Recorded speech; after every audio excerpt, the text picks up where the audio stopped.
with subject matter experts. We use maybe analogous or parametric or 3-point estimating to come up with our estimates, and we determined our schedule and our budget. All right. Then during execution, kept the team focused using a Kanban board so that they could see the work in progress compared to what was done and what was still to do. And I monitored and controlled the project by providing a status updates to management, and closed out the project by working with procurement to pay all of our contractors. Outcome of the project was a successful move within time and budget, and project was successfully accepted by the client. And then that's it, right? You have a really, really, really cool project. Like I was reading, I was like, man, this is amazing. But like Okay. I will tell you that PMI is not like, respectfully, they don't care about that. They want to Mhm. know. Remember when I keep saying this? Did you take a boot camp or did you get your 35 hours of contact Yeah. instruction, right? Can you explain your experience using my terminology and my methodology? That's what you need to do. So now as I'm reading this here, I will tell you here's the Uh-huh. elements that you can keep, Okay. right? So when I see your first paragraph is like a lot of background about the project and how it came to be. And you don't need that. Uh-huh. You don't need that. But Okay. right where you start, you say the word, where is it? This included. Okay. This was a 3-month effort led by a team of leaders within Duke. Uh-huh. As a result of this effort, the server processing was within 5 to significant improvement. So what I can't tell if that was the project. Is the Ansible orchestration, was it the 3-month project? No, they had started and kicked off trying to do some initial improvement. Well, okay. So it was the Ansible project, Mhm. but it was not enough improvement. So they said, okay, 5 days is not long enough. We need to improve this further. So it kicked off a completely new, I guess I would call it sprint, but a completely new project where, and of course, in my current role, I've also acted more of a lean Six Sigma facilitator. Mhm. Um, Let's not say so that you either. know, yeah. So trying to go in and run We d this end to end, look at the process, and also manage the project Mhm. as well to make sure we're staying on top of this. So it was like basically taking a role. I guess it's basically taking a project that was done by a few leaders Mhm. and that couldn't really dedicate the time and the resources to it to saying, okay, we need somebody that can run this end to end and see it through So I as a see that. team. I see that. Yeah. I mean, first of all, that 95% reduction, that's your 80/20 right there. 20% of Yeah. their effort, and they went from 100 to 5, and now it's gonna take 80% of your effort to get it from 5 down to maybe a day or 2. Yeah. Alright, right? But, like, at that point, I think where you say, "As such, an agile team was formed to start the Ansible orchestration project in 2018 at the beginning stages of Sprint 2." Eliminate Sprint 2 unless your sprint how long are you saying this project is? This project was 16 months. Okay. This project So ran about 16 so months. you don't I know you're not gonna have a 16-month sprint. So Yeah. delete like beginning stages of sprint 2. So what I would do is I would take all the stuff that you say from the very beginning, the server provisioning process, all the way to as such an agile team was formed to start the orchestration project. Uh-huh. In one sentence, you could say, name a project, Ansible orchestration, objective of the project to continue time reductions um, from 5 to 0 using automation, right? Further improve Uh-huh. upon the 100 to 5 turnaround time by introducing automation, right? That's your objective. So there it goes right there, right? Got Then, yeah. don't take out the word sprint, and then you would just say like my role on a team, you just say project manager, and I would just leave out lean Six Sigma facilitator. Okay. There's Yeah. don't like, there's no need to say that because that's going to make them like want to look in other Look stuff. into And it. yeah, and it's like Okay. just no need, right? Okay. And then you say, in addition to myself, under the direction of the head of engineering and the PMO team was represented. So I don't think you really need to say who's on the team, Okay. especially because you're describing an agile project. And so if you do that, then now they're gonna really scrutinize it, and they're gonna say, well, how did you initiate it? Was there a charter? Well, how did you monitor and Uh-huh. control it? How did you right? So just even though this credential is meant to include agile and They want you to know 50% agile questions. PMI is an agile ACP certified practitioner credential. The fact is, PMI is not agile. It's a waterfall credential, right? And so they Mhm. still want you to explain your experience in that manner. So just leave that out. And let me Okay. ask you, how many characters is this whole thing? I think it was right under 500.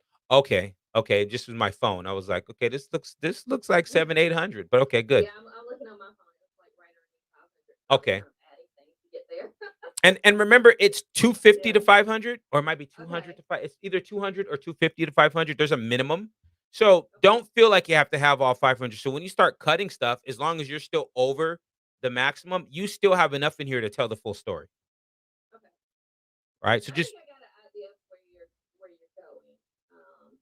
That they want to know the objective, how I initiated it, how I controlled it, how I monitored it. mhm. Um, And I I see it think, all in here. You just need to yeah. explicitly state it. And then Okay. don't take too long. Do a quick iteration, send it to me. Right. And I'm Okay. and it's on my radar right now. So when I see your message, I'll get I was gonna get back to you last night, but I was like, it was late. I was like, if I send her an email at midnight, it's not gonna be coherent. And there's a lot to unpack here. So maybe we can just Yeah. talk about it. So Oh, all good. All good. so yeah, it's on my radar right now. So go ahead and uh you know, what am I trying to say here? Go ahead and uh, do the next iteration, send it Uh over to huh. me, and then I'll take a look at it. Don't spend too much time. Just do it quickly, and we'll go from there. Okay. Okay. Sounds good. Thanks so much. You're welcome. All right. You have a good night. You as well. You as well, Iris. All right. Take care. Thanks. Bye, Bye. Teresa, and welcome, Anthony.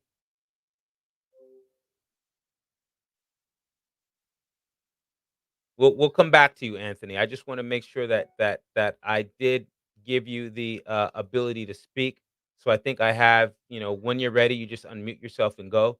But you're ready to go. All right. So Iris, talk to me. Let me read your as you tell me as I'm reading. So I'm going to go back and I saw your two questions. I saw your first email. So let me go back to it. Yeah, Mm-mm-mm. it's pretty straightforward. I walked into a new organization Mm-hmm.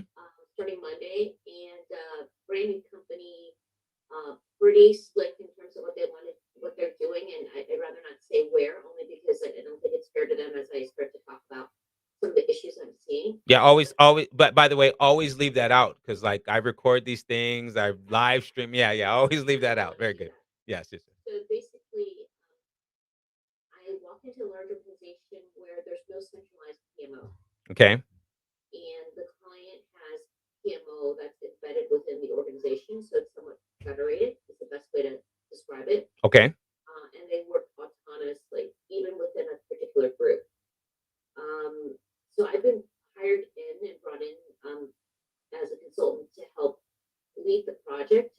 And really, I'm trying to help them integrate a new technology tool Mm-hmm. to enhance kind of a workflow efficiency scenario that's coming on. The project is a year behind schedule, Okay. and they brought me in to help them along. Mm-hmm. And for this first month, they really want me to dig in deep and figure out how to build a plan by the end of this month, maybe beginning of January, to frame the what, how, and when this tool can be adopted. And then figure out, who within the organization will have to do so. And it's only day three for me. Okay. And in to be frank, in talking with the person who brought me in, the person has transformational leadership per se has been in this organization for about 6 years. Mm-hmm. However, I could tell there's not a lot of give in terms of information. It's more like kind of what can you show me? It's been interesting, and that's okay. But still wants to help me. So I kind of put two and two together. I don't think this person has a lot of truly change management and kind of a new adoption of systems, even though the person leads a huge organization to do this. So again, I'm scratching my head a bit, and I kind of have sketched out my initial game plan, Mm-hmm. and I just kind of want to run it past you. I mean, just for kicks, CJ, just Yeah, how sure. yeah, I was reading that as you were saying it, and I was listening to, and I was looking at it, and and it was like amazing because actually it was like what you were saying was following what I was reading, kind of where it was like we were in sync. So, but um, okay, my first question, and I think I know the answer to this. Any charter that exists about this project? in fact, I asked about charter, change control, who the key stakeholders are, not just change control in terms of developing the plan, but post plan, which I think is super important, and what type of risk management other than um, maybe financial requirements, right? From a reporting standpoint, what do you have? And it was like nil. And I was my jaw dropped. I was like, wow. Okay, Um, so they have nothing, which I mean that's first of all it's common. I just said it. That's very common. That's why they brought you in because if they had a PMO and they wouldn't need you, right? So that's right. number one. Number two, um, you said it's a year behind schedule. So how quickly are they wanting to do this? So it's like a year ago they tried this effort. How quickly do they want to get it done? So they're in phase P0. Let me put it that way. And I think they worked with technology and they started the semblance of what they want to do. And looking just on the stats alone, they want to reduce the amount of time it takes for transactions to occur using this tool. I think from 28 weeks down to 10 weeks. So it's sizable, right? In Okay. terms of what type of saves. I think basically that's like a 60% or two-thirds yeah, almost, 60, yeah. 70% right there. And they don't think they're going to get done in 4 months, right? I mean, that was what I was trying to figure out. It's like, okay, so how much is the the fire turned up on this thing? And they really see this taking an entire year. And it's a company that likes to do things very methodically and efficiently and kick the tires. And there's not a lot of fluff in terms of how they do things. And you can see it just looking through their websites and the procedures. Mhm. So I like that part of it, but I've not been in an organization this large that doesn't have change management. I mean, or some type of governance board on that. So That I would probably at some point try to influence that Mhm. and help them structure that in there. But in the meantime, I'd like to at least get them rolling along to come up with a thought process as to how they should probably start approaching it.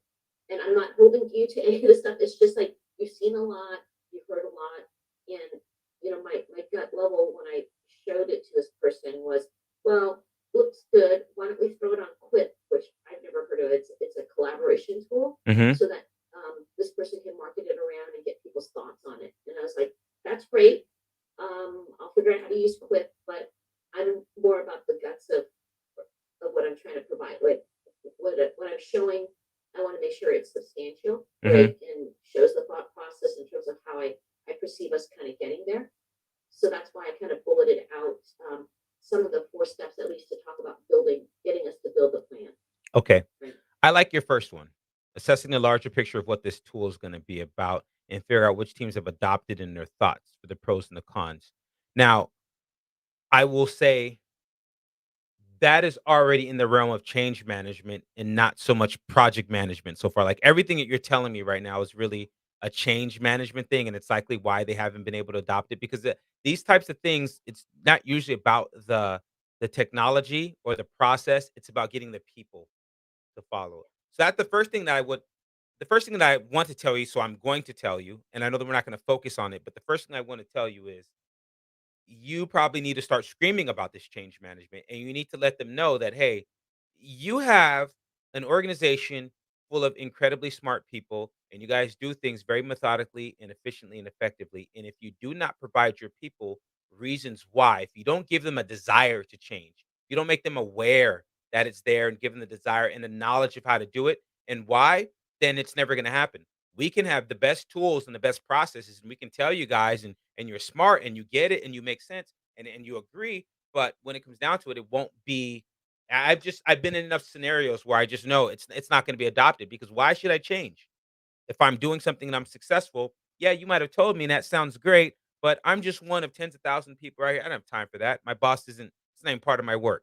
That's how people are going to react. So the change management piece is important. I would, there's there's several methodologies for it. I'm a big fan of ADKAR. If you follow, like, here's my little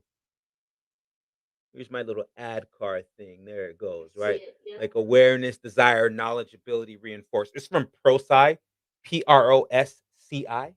ProSci.com. They're the folks that govern that, their certification for it. But the idea of ad card and everything, you can go look it up. You don't need to take the certification. You can easily like get that. And if you need more information after you go peek at it, and if you're like, you know what, I think this would work for our environment, just shoot me an email. I'll send you some resources. But that's the first one. Right. Now, I like the fact that this sponsor was like, "Hey, let's share it and let's socialize it." And when you're telling me that they lack sort of like the systems and some of the stuff, what I'm hearing is they're saying, "Let me see what you got," not because they're withholding information, but because they likely don't have it or they don't know it, and you're the expert. So they're like, "Hey, come tell me." And now I don't know because 'cause you're there and you can get a better gauge on, like, if they're being coy or if they're being a little holding stuff close to the chest, but for the most part, it's more likely like, "Hey, please come in and just tell us what to do." So from that standpoint, Iris, the best advice I have to give you is when you make a decision of what you wanna do with the company, every time you speak to them, you speak to them with confidence. That's number 1. Because 'cause you're coming in from the consultant standpoint, and the difference if you were their W-2 employee, they would not listen to you as much as when you're a consultant, because 'cause we're paying you with outside money. So just remember that. You have a level of influence right now because you're working directly with those executives. So, first, get them on the change management piece because what you don't wanna do, I can tell you're the type of person who care about your work, and you don't wanna go and get this great tool and have a great plan for everybody to use it and onboard folks, and then you leave the organization and then it doesn't get adopted. And then that's how that project is remembered. So that's the first part. So that's a side. That's change management. You look into that. Now let's talk about your specific plan. I already said I like number one. And I think that's the big thing. And I think right now your big job is to go out and find out not from the sponsor, but from all the other people why they think this is important. They may not think it's important. And what you're really doing here is you're trying to find out where the buy-in level is, like where the resistant point is. And so you're gonna go to people and you're gonna ask them, why do we need this? If you haven't had it for a year and you guys are already doing stuff efficiently and methodically, then what's the point? Right? You've been operating with PMOs and silos. What's your big goal? What are you trying to do? Are you just trying to unify them because you think that's what should happen? Or what's the real need? So you have some root cause analysis to do because likely they want something, but they don't really know what they want. They have a need and they're telling you what they want, but that want might not satisfy the need. So you might have to actually go back with them and reframe the problem. And you're early enough, I'm glad you're only 3 days in, you're early enough that it's still appropriate to have this conversation. Right. It's been really interesting. It feels like this is a top-down request, and there's a lot of fiefdoms and, well, let's just rephrase it. It is, I'll use the terminology, and it's federated, where everybody is siloed and they do things the way they need to. And what happens is when a new business comes on board and they figured out what the transaction is, they need to then figure out how to book this transaction because it's all over the geography, all over the world. And so what they need to do is then try to mirror that. And then what they're doing currently is they have, and I think all corporations have this Excel spreadsheets to do this. So Yeah. each of the business lines use Excel spreadsheets, and then they basically copy over use cases to create the informatics and Okay. technology, so that technology can then code it, and then therefore when transactions or the business transaction happens, they can start pushing it to the GL. Totally makes sense to me, right? The problem though is everybody's doing it. It's repetitive.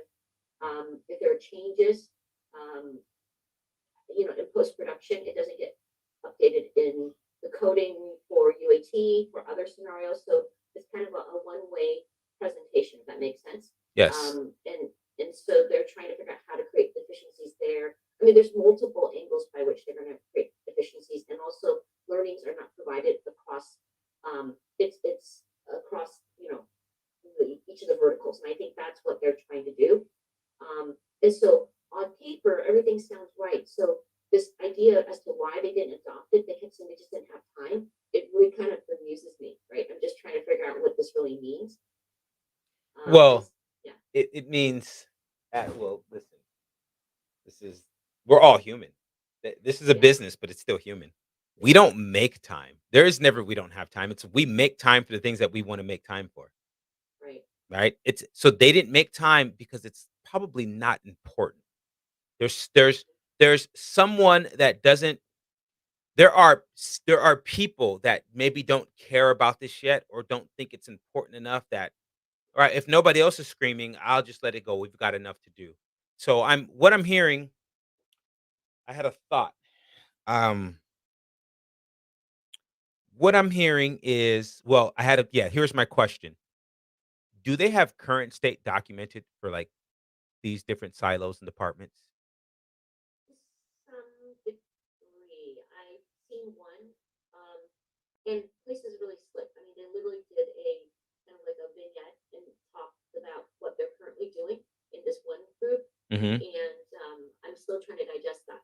It was a 10-minute vignette, and I'm still trying to look through it and jot down the notes in terms of kind of the current, it kind of mixed current state and future state. So talk about how they're using the spreadsheets, and then they Mm. showed this little cool demo that said, okay, this is where we want to go to in terms of pushing the information over to create the template. And I was like, this is neat. I think this is it sounds very user friendly. I'm not sure again what the resistance is, but having sat in that seat before too, it's like I got a way, I trust it. I don't know if I can trust this new process, right? And Ding maybe ding that's really ding. what's driving it. I don't know. No, no, that ding ding ding. Yeah, We don't like change. If we've been successful doing something, why change it up? I love to use sports in this analogy because it's a spectator thing that we watch and we watch these people and so we can relate it to our lives and it's like any professional athlete because they've been doing the same thing over and over, they're creatures of habits. Well, guess what? So are we. We're just not competing on the gridiron or on the court or on the diamond. We're competing in business. And it's the same thing. We don't like change. And when we find something that's successful, we stick with it. Right. So the reason why I asked you that is because when I hear silos like this and when I hear that they're still efficient, it means that leadership has done a good job in hiring the right people. They have really good minds but now what they haven't done a good job of is creating like a totally cohesive culture. You have these little mini silos, and it doesn't mean that the culture is bad at the organization, but they're all siloed. So now what just from what I'm hearing, and tell me if I'm wrong right now because I'm this is gonna take me to your solution, but this is what I'm hearing, and here's sort of like what I would do, which is I would wanna go to 2 or 3 of those other departments and get that and see if I can get the same it might not be the same vignette. Somebody might take a half hour. Somebody might not have anything, but they'll describe it verbally. But I wanna go and see the diversity of thought and how they present their information, right? Because now if I can see some similarities or some patterns, I can now go back to them and say, "Well, here's what you guys have showed me. Here's the first thing is let's all get on the same page about how we're going to show our information to each other, at least for the sake of this project. What's important for you to see? How do you want to see it?" That's your first part in getting buy-in. If you can help them to design how it is that they want to see the info, that's your first part of buying that of getting them to buy in without explicitly telling them so, right? That's the secret to drawing them in without them knowing. Make them somehow be a part of the design of this of like what this whole thing is going to look like. That's number 1.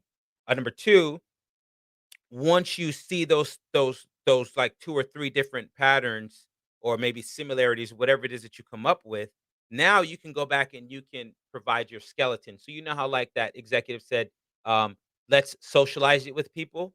Sometimes it's great to put it out, but when you can't explain it and people don't have context of your diagram, it actually leads to either more questions or more resistance.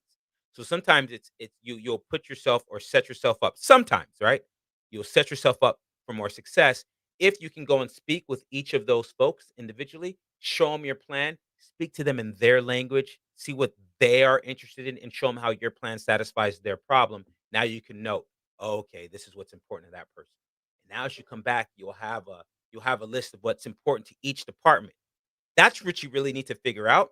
Because when you figure out what's important, that will start to shine a line on why this didn't happen, why they're saying they don't have time. And then you'll see, because these are the things that that these are your priorities. Then you can go back and have a serious conversation either with your sponsor or with the team to say, if these are your priorities and this is taking up 100% of your day, what are you willing to drop in order to make this work? How important is this on the scale? And get them to baseline that first. My best advice to you is to get them to baseline. How important is this thing really? Right. And you do that by figuring out what they care about, figuring out how they communicate out, because now you can mirror that communication, and then get them all on the same page, a baseline about how we will communicate moving forward, and then what is really important to us. Each department will have their own level of importance of things that are important, and those usually will roll up strategically, and so hopefully they converge with what leadership did. That's another thing, is that let me also caution you that when you do something like this, you may open up a can of worms. So I'm giving you advice that that may either A, create more work for you, which may not be a bad thing as a consultant, or B, they may realize, you know what, we probably don't even need to do this. And then now that eliminates the role that you brought in. So I want to be No, yeah, transparent about that. Like, that could happen, right? But that's, I will tell you, it'll be in the best service of yourself, in the best service of your client. If you can help, because if anything, they're going to be so happy and they're going to want to bring you back if you could simply be the person that came in and got everybody to understand everybody a little bit better. They have blind spots. They're really smart. They're doing things great. Everybody feels successful. I'm not doing anything wrong. That's how you feel when you're on top, right? You don't, you it's not that you're being lazy or anything, but you just kind of feel that I've got it all worked out. In that apartment, they're good.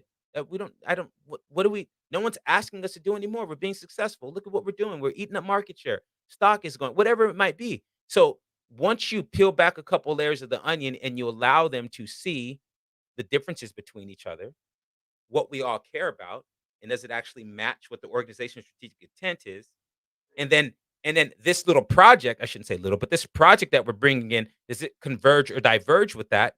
And now that we know that, what are we willing to give up in order to do it? When you get them there, oh boy, the project will be easy from that point. that sounds good.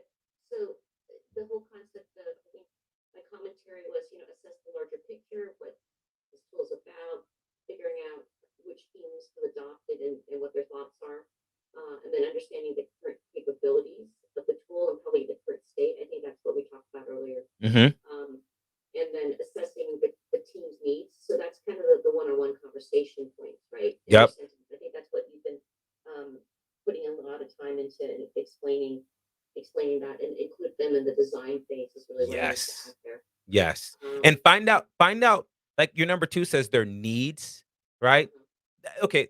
Definitely find out their needs. Find out what's important to them. What's important?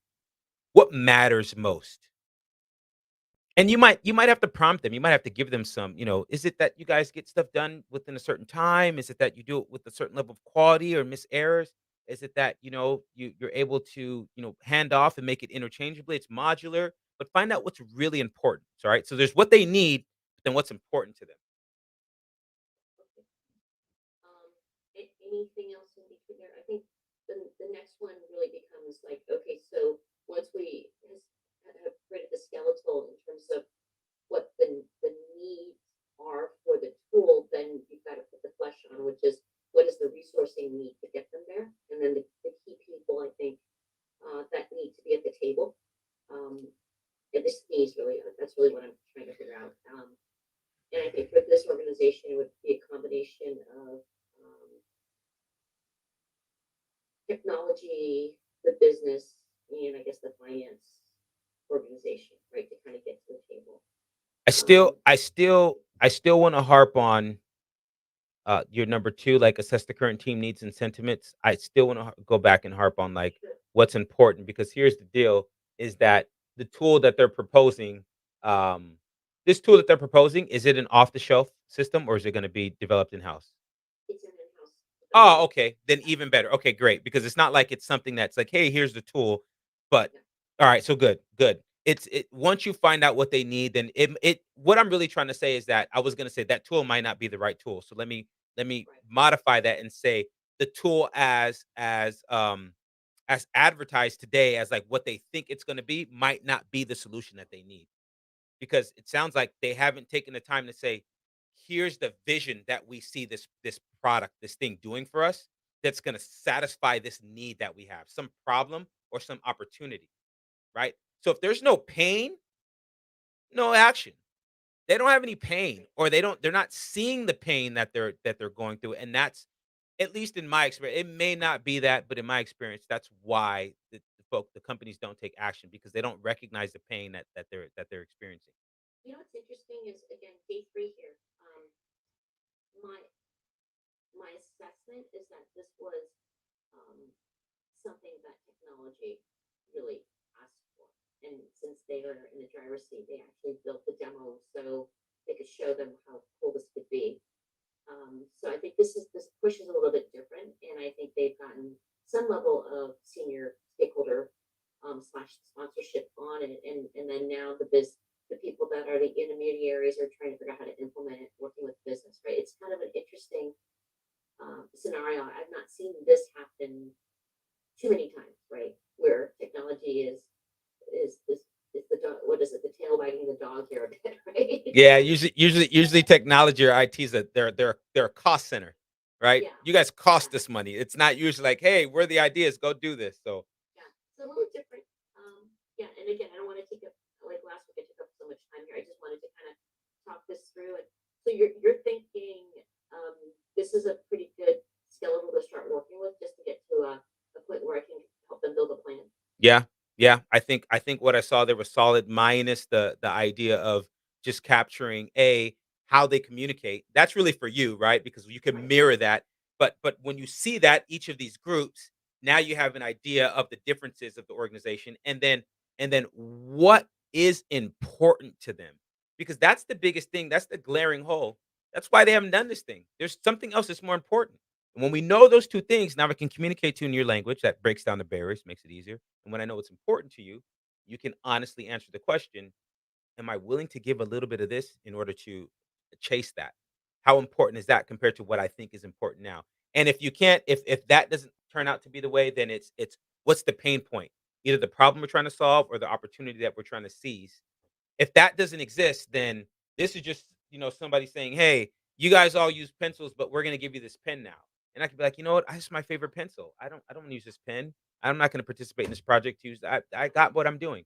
So that's what that sounds like to me too, is that, like you said, it's being pushed from the top down, but it's not matching the priorities of those teams. So they're just like, we don't have time. Yeah, I've walked into many different projects. This is just a different flavor, and um, it just you're looking at it from a different angle. Hmm. But I kept thinking, just apply the same thought process to get from end to end, right? Understand what's going on, figure out what the problems are, figure out exactly, like you said, why it's not working, and then figure out, okay, so when we get everybody on the same page, then what do we need to actually get this thing rolling? Right, right. Sounds And it's exciting though. yeah, it Company, is. like, because like you said, normally IT's the cost center. They're not the driver. So this is an opportunity for you to be in a different environment. Yeah. I'm very curious now. I wanna follow this. So please stay in touch. Okay. Let me know. I Yeah, will. I will. Thanks, CJ. absolutely. Anthony, sir, are you with us? Yeah, I'm still with you. You guys got me smiling all my everything. This is a thing I have, and Iris, thanks for letting me sit in on your problem because I'm on the development side. That is to say, I have to design something. Just to give you a whole issue, Ethiopia is going through some conflicts now, so the government, the U.S. government, that is, wants to see how they can better program humanitarian response. So they issued an IDIQ for consultants, and I got shortlisted for me to put A- together a A- plan. Anthony, real quick, I apologize. What is IDIQ? I'm sorry. What is that? It's a form of a contract. I didn't call Ah, it an okay. individual. It's not an RFA. It's not an RFP. But it's a form of it where you issue for you to come up with a plan. Now, the thing is that if it is an IDIQ, you have other parts of or other organizations that are providing support to it. So see where Iris is in the sense that it is an already existing project that she has to help better. Now, in my view, listening to all that you're saying, I got to put forward a plan that will be accepted and reviewed and accepted. And it seems like I'm on the right plan, on the right Okay. path. I've done it for a week, getting together. But to tell you, CJ, my problem is, do I put emphasis on this or do I put emphasis on studying for my certificate? And and I realize there are ways, there are points where I feel like in doing it, I learn more to be able to do it. But since the government contracting world is different from what Irish is involved in, there are different terms. For me to bring it down to how the government does it work is a little bit of a mind construct that I have to change. So Sure. as a result, I'm saying, okay, maybe you concentrate on your certification and then later on. But then I say, well, this is a design that has to go in by the end of December. And it's the same time that you're planning to do your certification. So you gotta find a way and do the whole thing. So my confusion before, it's not a confusion, the fight is, do I involve CJ in my proposal design or do I involve him in my certification? But listening to Irish, it seems like you are interested in actually making the whole idea of a PM great.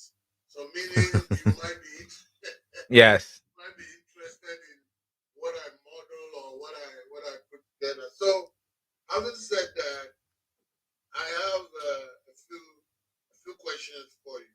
Okay. And this is it. This plan has phases. There Okay. is an initial phase where it is more of data collection, the database together. I will later on when I get some kind of thing, I will share that with you. Okay. There is that first phase where all what I have to do is just put together, do an analysis of what is existing, more of collecting diagnostic or do an analysis of what is happening, especially the trucking and then the business sector. Okay. So it is just collection of information and then identifying the stakeholders. So doing the stakeholder analysis that you exposed me to has actually improved my thinking. And Yes, then that's also good. I have to do a risk register. Obviously, we're working in an area where conflict comes up every time. So again, exposing me to how you put together a risk register is interesting. Now, this is the other part that is difficult. The sponsors are many. You have U.S. Department of Agriculture because of the commodities. You have USAID because of the program. So now I'm going to ask you, who do I choose as my sponsor? Because you can't have multiple sponsors, right? Right. So, and then you have the government of Ethiopia that you have to, make them happy.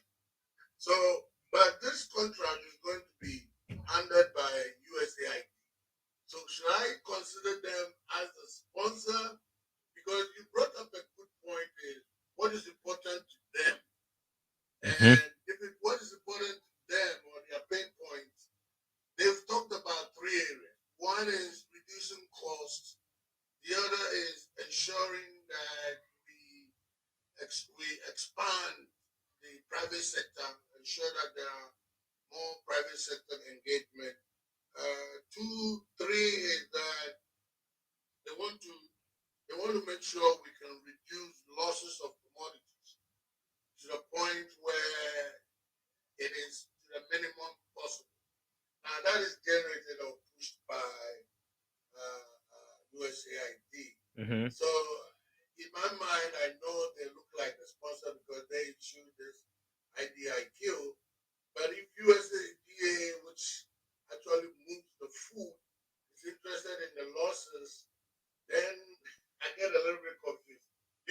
understand my confusion now? Yeah, I see because yeah, it's the flow of money and the ideas from an outside entity, but ultimately the government is administering this. And so, Right. you've got to keep them happy. They want to be able to look good and say that they're doing well for the people. But at the same time, what USAID might want may be in conflict with what the government wants, or may be in conflict with helping them to look good. Right. Okay, so So, you do have and two then sponsors. the parts of, now if I have to divide them into three phases, I Mm-hmm. said the first part is doing the collection of the data. Mm-hmm. The That's second one. part is proposing pilots of what is the best form way to solve the problem. I Mm-hmm. mean, and at this point, the problem has three heads based on their pain points. Which one is their problem? Mm-hmm. And then the final part is making sure that by the final part says what. Okay, the final part is putting together a learning brief, more like learning lessons learned, Mm-hmm. and then putting it to making sure that I can present that in clarity for change in policy because this is going to change what they've done, what USAID and USD have done over the last 20 years. Now, the point is, it is helpful for that because the conditions in the world is changing. But as you know, statutes are not easy to change. Right. Statutory policy is very difficult. So if they want to change it, they need some kind of learning briefs and lessons learned. I remember in our discussion, you said something about when you use the agile you don't use. That's not the lessons learned, right? That Correct. is the the the the predictive is what you use the lessons learned. Correct. Now the agile, what do you use? We use retrospective. Retrospect. Mm-hmm. Okay. So so the retrospect, well, they know that they're seriously learning brief, so meaning they are pushing it into predictive rather than the agile. Right. Now, since Irish said something, and I'm kind of interested in terms of proposing to them that agile might be better than predictive. Do you think I am stepping on some eggshells here, or what do you think? Well, rather than tell you, I because I don't.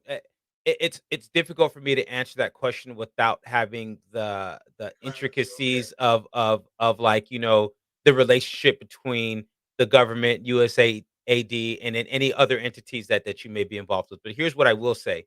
Um, what One of the things that was taught to me that I'll pay forward to you that I like to do, I don't or I should that it well, what I like to do is I don't use methodologies or frameworks as discussion points with my clients, right? With whoever has asked me to manage a project. Because you ask me to manage the project, you ask me to bring the project management in, so that's what I'll do. I think the second and there's 2 parts to this question. That's the first part. I don't get into the question about agile and waterfall and what it is and what that because if they already know what it is and they're gonna bring me into something, I'm probably not your project manager. You can find another project manager to go and execute your project plan that's been done. I'm the one that wants to come in and make the plan. That's just me at this point. I don't really want to deliver somebody else's plan. I want it, or if anything, we have to modify it, right? So now what do I mean by that? It means that if I come into a waterfall environment and we're going to use Scrum, then I just say, hey, I think what we'll do is we'll have these 2 to 3 week reporting periods. Let's just time box our work.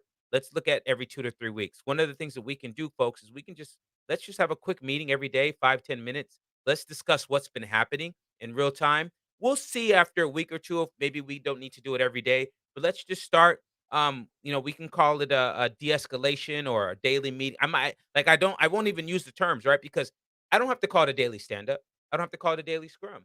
I just have to make sure that we meet at the same place at the same time and I get the questions out of them and I get them into that process. So that's one of the things that I do. I will eliminate the project management speak and I will strip all of that terminology down and just present it in a very generic format to my clients. That's one of the things that I do that I've been very successful with because then I don't have to explain what Scrum is and what this is. I think we got this methodology for time that will allow us to check every couple weeks, and that's how we're going to roll with it, right? So that's one of the ways that I'll do. Thanks for bringing that up because I mean, part of it I was suggesting monthly progress reporting and monthly progress reporting. Then I told you during our training that we did weekly scrum where Hmm. you go back and, but now listening to you, maybe I won't use the word scrum, but I would say, hey, one every day touch back and let's see where we are. And then even if the term is behind my head, that's not what I'm going to say. I would say Right. let's get together, let's do checkpoints, see Hmm. where everybody is and all that. And then they also asked me for a dashboard, which I'm looking at putting together. Well, I think the dashboard still goes into waterfall, right? Because basically you No, don't no, really. don't think that the dashboard is just an at a glance view on the health of the project. Okay. So, like in agile, whether I'm doing Scrum or extreme programming or Kanban, I mean, I usually the folks, the powers that be, they want to be able to go to a place at a glance and see how are we doing as compared to some metrics, whether Right. status on deliverables, what's our flow, our throughput. What again, I go back and I find out what's really important to you guys. Because oftentimes we create dashboards and then they don't even know what it No, is, or they're not right. Is it green, red, yellow, red? And then that, if they don't see red, then no one's worrying about it. And then, and like when I tell you guys, I'll do stuff like I'll not send, I'll do the status report, I'll update the dashboard. And if we do it, let's say every Wednesday, and it's been 7, 8 weeks, and nobody's talking nobody about it has said on anything. that eight Yeah, week, yeah, I'll let me not send it. Let me send it an hour late. If nobody asks in an hour, I'll wait another hour. And if nobody asks another hour, I'll wait till the next day. And if nobody asks the next day, then I go back and say, guys, do we really need this? Is there a right. better way to provide this? So the dashboard, that's a long-winded version of me saying this. For your dashboard, find out what metrics are important to them that they want to see that helps them feel good about tracking progress. That's going to be different than what you may create with your team or those key stakeholders, right? So every key stakeholder may require a different dashboard. Now, on your end, you may create one dashboard that captures all the data and then is reporting out, and you might have like 3 or 4 different reporting styles that match each of those stakeholders so that they see it, right? So now you get everything, and then the stakeholders are seeing the pertinent information that's important to them, right? They each Right. have their own custom dashboard. If you have the time to do something like that, if you're an Excel guru, you can do something like that easily, or smart sheets or using something. So that's what I would do. Yeah, Um, I'm going to propose doing that, and then when the award comes through, we'll be able to determine what it is. The I think basically in terms of the proposal, that is where I am. So I guess right now I feel a little bit confident on starting mhm. something on this, at least to put in some bones and send it to you. I Okay. came in and I heard again. I haven't finalized my text. I know you signed it off, but I was waiting to ask myself when do I submit it because I still not sure. Do I submit it now and wait for PMI to certify that I'm ready to do the test, Hmm. or I wait till later, say mid December, where I feel like I've studied enough and I put it up. So that's where I feel a little conflicted. Okay. So now I'm gonna give you my advice for you. Here's Okay. what I would say for Anthony, because I will tell you that life will get in the way and the projects don't sleep and they will always be there. Right. And, so you've got to ask yourself a question. I feel like I already know this answer for you, but I'm going to ask it anyways. And I'm not asking you. It's kind of rhetorical. This is for you to think about. Is the credential important in terms of your career? Like here in the US, the majority of people pursue the credential because it means bump in pay or promotion or being eligible for jobs they otherwise weren't, right? And that's totally fine. Like when I got the credential, that was I was like, oh, I'm gonna get a raise, right? Right. Then all of a sudden I was like, oh my gosh, this information is powerful, right? That was my experience. Some people are the opposite. They're like, no, the information is powerful. I don't even care if I get the credential or not. This is gonna help me manage my project, right? I kind of feel you're somewhere in the middle. You're like, this is gonna help because the type of work you're doing is like it's for your people, it's for the government. So there's something here about it, right? Yeah. And then the credential also was like, well, but this also would validate me, and I've spent time in the course, and this that's okay. So that's the long-winded version of me saying this. If your paragraph as it exists now, you could submit now, and I have full confidence PMI is going to accept it. You're not going to have any issues with it, right? So the deal is that the moment you send it in, let's say today, tonight, and maybe next week, Tuesday, Wednesday, you get the email that says that you've been accepted. You now have one calendar year. You now will have until December 3rd, 4th of Oh, next okay. year to Okay. to attempt 3 times. You have 3 Right. attempts within that calendar year, right? But you took my class, so you're gonna do it the first time, right? But you have 3 Of attempts, course. right? Of Okay. course. So so now what I'm going to tell you is because you're conflicted, submit. Submit and put that pressure on yourself for the clock to start because you say mid-December but life's going to get in the way in mid-December and then it's going to get in the way in January. But if you apply for this thing now, right? And you have the one calendar year, you know that the clock is ticking. That's Right. number 1. And then when we put the pressure on ourselves, we'll make time. So this goes back to I was talking to Setting Iris goals, about the time, yeah, setting goals and setting yourself to it. what's Yep. important, Yep. it's kind of like when it's important, I go to the gym. I Right. make time. I get up early. All right. And when it's not important, I don't. Right? It's Yeah. just one of those things. So that you will make the time.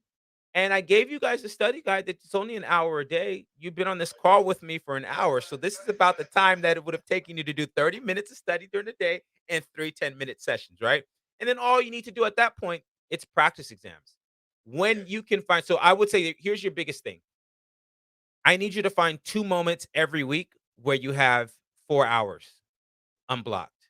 That might mean getting up early or going to bed later. That might mean clearing your schedule out 2 or 3 hours early and then going to bed 2 hours later. So you have a 4 hour block, or same thing, clearing out your morning, pushing stuff back a couple hours, and then getting up a couple hours early and using your 4 hours. But find me 2 times in the 24 times 7 is 140 plus 50. In the 196 hours that we have in a week, find me 8. Well, I think you have analyzed it correctly. I I needed to affect the way I do things. Obviously, I told you the government doesn't do things the way that the PMI and the PMP is. But I found that it makes things easier, explain it better, and the deliverables help you to explain yourself better. But also in my line of work, it is becoming more of a reputation thing. If you have it, Ah, yeah, and yeah. down the road, actually, I as soon as I get this done, I probably will sign up for the Scrum certified Scrum Master thing, because much of what we do is facilitating workshops, we're getting teams together and do all those things. Ah, yeah. So if I can show that I have that certification, it not only improves, first of all, puts me at ease when I'm doing a group of, these things together. I know where I can find information. And also, I mean, if like now I'm doing consulting, it might expand my clientele base For sure. when they know I have that certification and I can do it better. Because of course I've done the other part where I've done workshops direct without anything, but I've done it for a long time. But you you get the icing on the what you call the cherry on the top or whatever it is. Yes. Yes. Cherries, strawberries, and blueberries. Yep. Exactly. Well, So that's where I am. And listening to you, Iris, about taking a project, I know more of what we do, especially with the US government, especially when we have conflict. Programs are started and something starts, help happens, or whatever fun, and then they stop. Yep. Now Yep. you get the chance to be the one to restart it or begin to make it better, put it on the rails and other things. So listening to you and doing these, sometimes it's good to bring the whole concept of how can we do things better.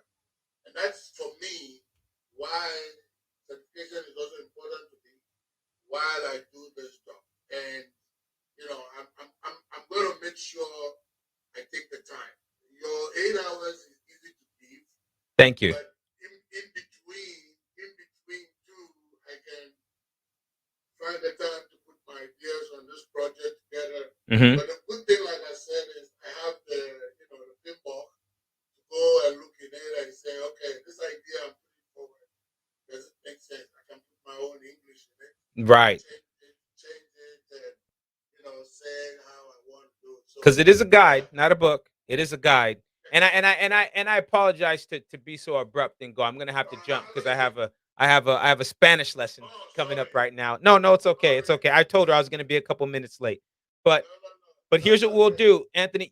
I do these every week. So whenever you're Okay. ready, and then both of you, Before you Wednesday, email me. okay. I respond too. So don't worry. This isn't the last time, right? Definitely stay, but definitely both of you. I'm very, Yeah. very interested in what both of you are doing. So I would like not only to help, but even if you don't need my help, if I don't hear from you, I hope it's okay that I'll reach out because I'm going to be No, curious. And you're okay. My thoughts are open. You can okay, say that. yes, Thanks, okay, Iris. You All right, take thanks, care. Anthony. Good luck all tonight. right. Thanks, Thank you CJ. Take guys. care. Same thing, Iris. Let me know how it goes. I'm here. I will. Take care. All right. Good night, guys. Bye now.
Oh, I'm still on. I'm still live. My goodness. Let's end this. I'll see you guys. Day's over. Take care.